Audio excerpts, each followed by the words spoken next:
बोला जाए तो यहाँ पे कैदियों को बंद करके रखा जाता था, राजा रहते थे और बगल वाले कक्ष में रानी रहती थी। तो आइए, तो दोस्तों थर्ड पार्ट में आपका स्वागत है। और जैसा कि मैंने आपको सेकंड पार्ट में बता ही था कि हम इस पार्ट में राजा महल, जो कि ये पीछे दिखाई दे रहा है, इसको बोलते हैं राजा महल। राजा महल और रानी का महल दोनों ही अंदर हैं, और रानी का जो 3 खंड का महल है वह भी आपको हम बताने वाले हैं।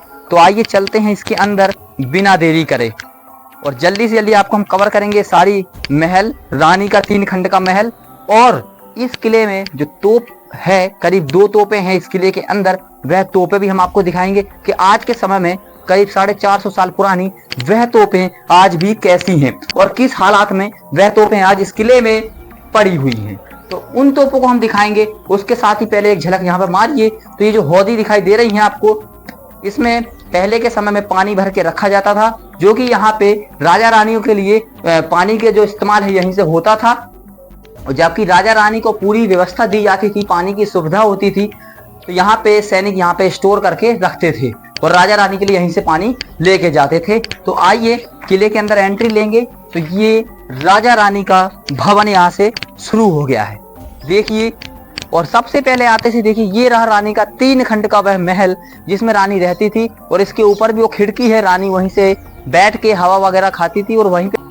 तो हम इसके ऊपर भी चलने वाले हैं, वह कक्ष भी दिखाएंगे। उसके साथ पहले आप यहाँ पे देख लीजिए, ये जो कुछ कक्ष हैं, यहाँ पे भंडकोश और ये भंडार रखे जाते थे, अनाज वगैरह के जो भी स्टोर होते थे वह रखे जाते थे यहाँ पे, जो अनेक कक्ष बने हुए हैं। और यहीं पे राजा रानी रहते थे। और जो नीचे के कक्ष हैं, इनमें भी काफ़ी अच्छी व्यवस्था यहाँ पे उस समय पर होती थी, और यहीं पे राजा रानी की रुकने की, ठहरने की व्यवस्था की जाती थी। जब गर्मियों का टाइम होता था तब राजा रानी यहाँ पे नीचे विश्राम किया करते थे ठंडक की जगह पे, और जब ठंड के मौसम होते थे तब भी यहाँ पे विशेष कक्ष बने हुए हैं, जो कि अलग अलग होते रहते थे। जैसे कि नेचर के साथ परिवर्तन होता था, जैसा वातावरण होता था, उसी प्रकार के यहाँ पे कक्ष बने हुए हैं। सब में अलग अलग रहते थे, कई महीने इधर कई महीने उधर। तो इस प्रकार किले में कक्ष बनाए जाते थे, और किले में सर्दी को देखते हुए, गर्मियों को देखते हुए कुछ इस प्रकार कक्ष बनाए जाते थे कि कोई दिक्कत ना हो। गर्मियों में ठंडे कक्ष बनाए जाते थे और सर्दियों में गर्म कक्ष बनाए जाते थे। अभी जैसे कि गर्मियों का टाइम है, बरसात का टाइम है, तो इस समय काफ़ी अच्छा व्यू आता है, और हवा लेने के लिए जो ऊपर के जो कमरे हैं काफ़ी अच्छे माने जाते हैं, काफ़ी अच्छी यहाँ पे हवा आती थी। ये वही आंगन है जहाँ पे राजा रानी और उनके जो बच्चे हैं यहीं पे खेला करते थे।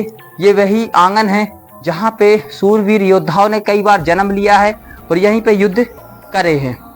तो आइए आपको एक झलक दिखाते हैं। यहाँ पे जो बाथरूम वगैरह है, उनकी शौचालय है, जो शौच हैं, तो यहाँ पे जो इनका शौचालय है वो कुछ प्रकार बना है, जो अब दिखाई देता हूँ आपको। राजा रानी यहाँ पे रहते थे और शौचालय के लिए यहाँ पे 2 शौच बने हुए थे उस समय के, देख सकते हैं आप किस प्रकार हैं। तो ये राजा रानी के शौचालय यहाँ पे कहे जाते थे। ऊपर हवा के लिए खिड़की वगैरह होती थी रोशनदान के टाइप। तो आइए चलते हैं हम, अब लेके चल रहा हूं मैं आपको सबसे पहले राजा के भवन में, क्योंकि दोस्तों काफी ज्यादा टाइम हो चुका है, हम आपको थर्ड पार्ट जल्दी जल्दी कवर कराएंगे। बारिश भी आ चुकी है, इस वजह से ये यहाँ से शुरू हो जाता है राजा का भवन, और राजा का विशेष कक्ष शुरू हो जाते हैं यहीं से। देख सकते हैं आप, राजा के कक्ष यहीं से शुरू हो गए हैं। ये पूरा राजा का भवन कहा जाता था, राजा महल इसको ही बोला जाता, जहाँ पे मैं इस वक्त खड़ा हूँ। तो आइए थोड़ा और आगे चलते हैं, आपको हम वह दिखाते हैं जहाँ पे राजा सोते थे और विश्राम किया करते थे।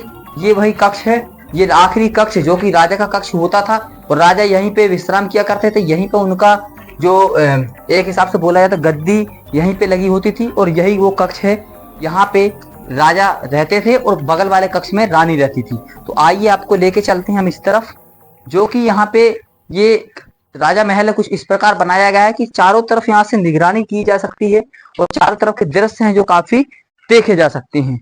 यहाँ से एक जो हॉल बना हुआ है, ये तहखानों में जाता है। यहाँ से हॉल देख सकते हैं, इसके अंदर जाने का कोई रास्ता नहीं है। दूसरा, ये बहुत ही गहराई में एक हॉल है, इसके अंदर अंधेरा है, कुछ दिखाई नहीं पड़ रहा है। और इसकी किले की बाउंड्री देखिए, काफी दूर दूर तक इसकी बाउंड्री है, और इसके बीच में ये गहरी खाई है। तो आप समझ सकते हैं इसकी सुरक्षा चारों तरफ से किस प्रकार रहती होगी उस समय में, जब यहाँ पे पानी भर दिया जाता था काफी अधिक संख्या में, और चारों तरफ तालाब तो हैं ही दोस्तों। तो आइए बिना देरी करे अब चलते हैं, रानी के वह कक्ष दिखाते हैं। राजा के कक्ष आपने देख ली दोस्तों किस प्रकार है, मिट्टी से बने हुए ये कक्ष दीवारें किस प्रकार रहती होंगी अपने समय में, आप समझ सकते हैं। जब ये आज के समय में इतनी सुंदर है, डिजाइनिंग है, तो पहले के समय में कितनी सुंदर होती होंगी। तो ये वाला रास्ता भी है राजा के महल में ऊपर आने के, कक्ष में सीधा रास्ता यही रास्ता आता था उस समय पे, जो राजा के कक्ष की तरफ जाता है। और मुख्य द्वार है जो कि राजा महल का, वह मुख्य द्वार यहाँ से है राजा महल का, मुख्य द्वार यही है राजा महल का जो सामने आपको दिखाई पड़ रहा है।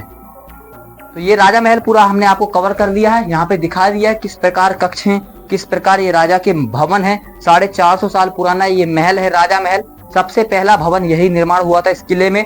उसके बाद फिर कई राजा यहाँ पे आए, क्योंकि एक राजा के ऊपर नहीं बोल सकता हूँ दोस्तों में, क्योंकि यहाँ पे जो बघराय थे और लक्ष्मण सिंह जो कि थे, उन्होंने अपने अपने समय में इस महरौली किले को विस्तार रूप से बड़ा करते गए। और जब यहाँ पे वीर सिंह जूदेव के बड़े पुत्र जो कि जुझार सिंह बुंदेला थे, उन्होंने यहाँ पे कई भवन बनवाए थे और इस किले का निर्माण काफी दूर दूर तक करवाया था। तो आइए फटाफट चलते हैं हम इस 3 खंड के रानी महल में, जो कि रानी को उपहार के रूप में भेंट दिया था राजा ने, जो कि थे बघराय। बघराय ने अपनी रानी को एक खूबसूरत महल बनवा के दिया था, जो कि उस समय पे सफेद कलर का हुआ करता था, जिसको बोलते थे दूधिया महल, जो कि दूध के जैसा अलग दिखता था सफेद, इसलिए इसको दूधिया महल के नाम से जाना जाता था।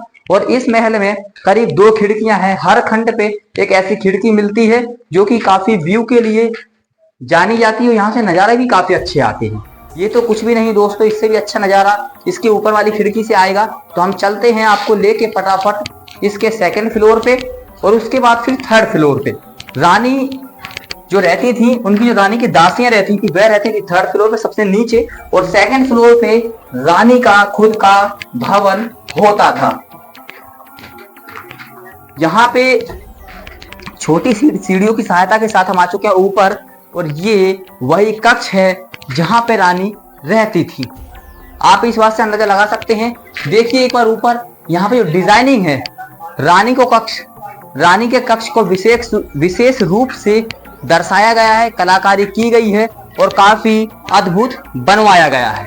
तो दोस्तों रानी महल भी आपको दिखा दिया हमने। ये रानी महल काफी सुंदर था, और यहाँ पे जो पहले यहाँ पे पिलर थे, ये पिलर जॉइंट थे, ऐसे 3 पिलर थे, 3 खिड़कियां होती थी यहाँ पे, वह टूट चुकी हैं, ढह चुकी हैं, खत्म हो गई। रानी महल पूरा खत्म हो गया दोस्तों, देख सकते हैं किस प्रकार है। और आपको दिखा दें तो ये जो कि ढलानदार परत के साथ ये छत बनी हुई है ढलान वाली, यही है फांसी घर। और इस फांसी घर के जस्ट बाजू वाले घर में वहां पे तोप रखी हुई है, वह तोप भी आपको दिखाने वाले हैं। इसके नीचे चलेंगे पीछे वाले रास्ते से। और जो ये पूरा भवन है कैदी खाना है, कैदी खाना और फांसी घर एक ही जगह रहता था उस समय पे।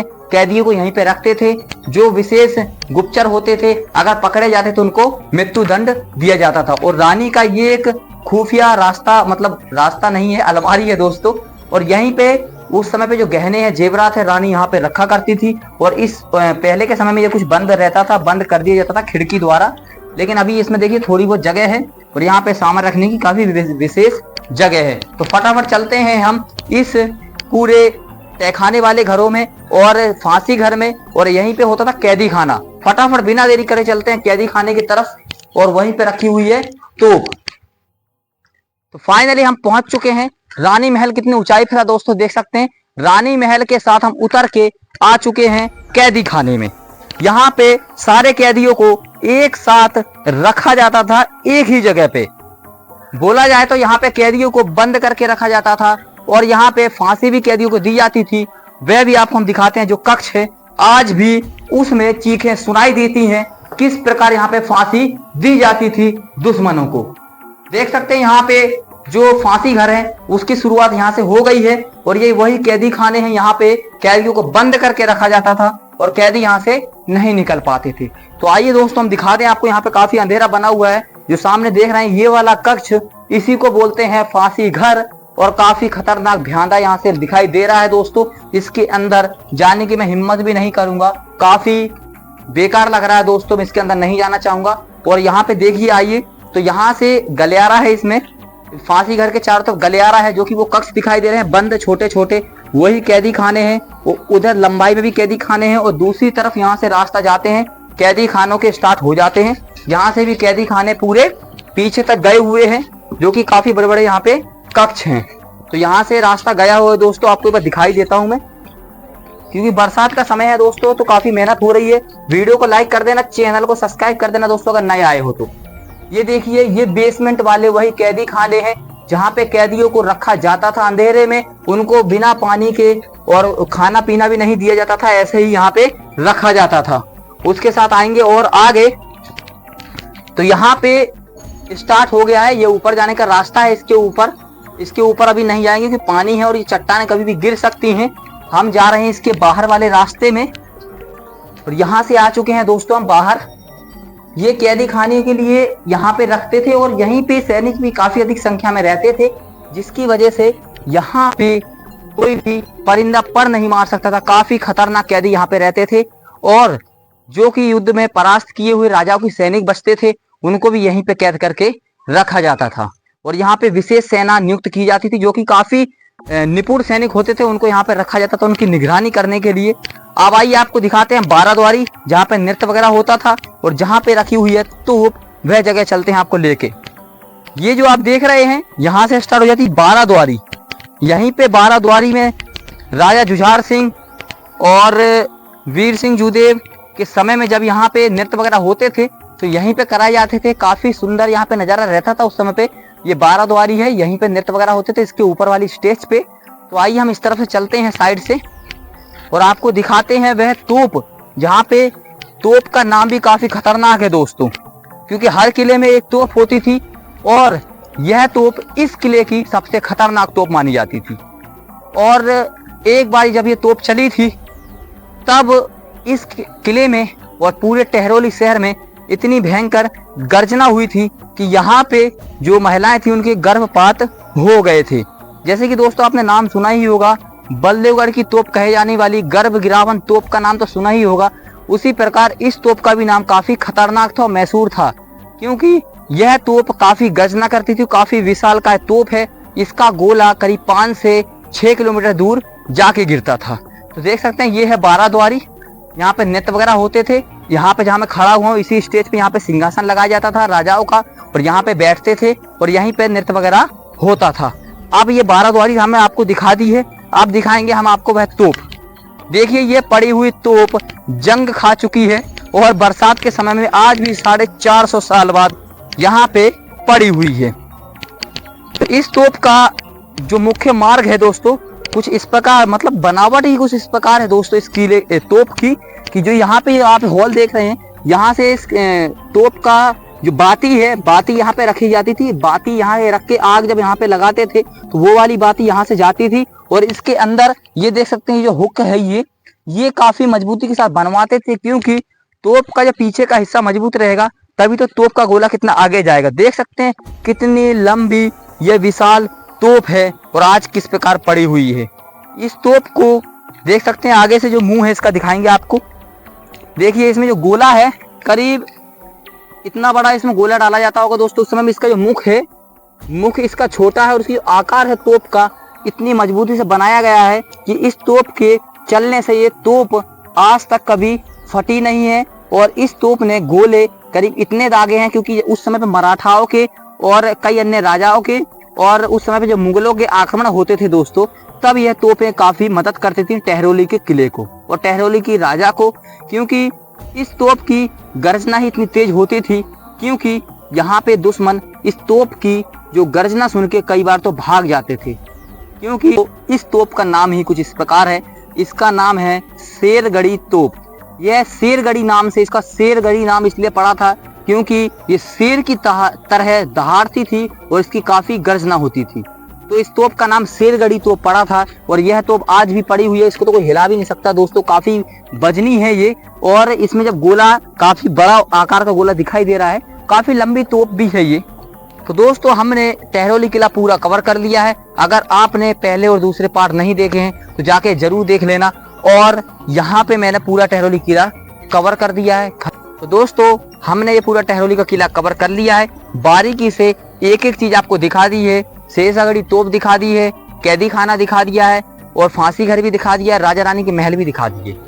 यहाँ पे कुछ भी नहीं छोड़ा मैंने दोस्तों, इस टहरोली किले में बारीकी से पूरा कवर किया है, जो कि हमारा करीब थर्ड पार्ट में पूरा कवर हो चुका है। तो दोस्तों मिलते हैं एक और ऐतिहासिक जगह पे, तब तक के लिए जय हिंद, जय भारत, जय बुंदेलखंड।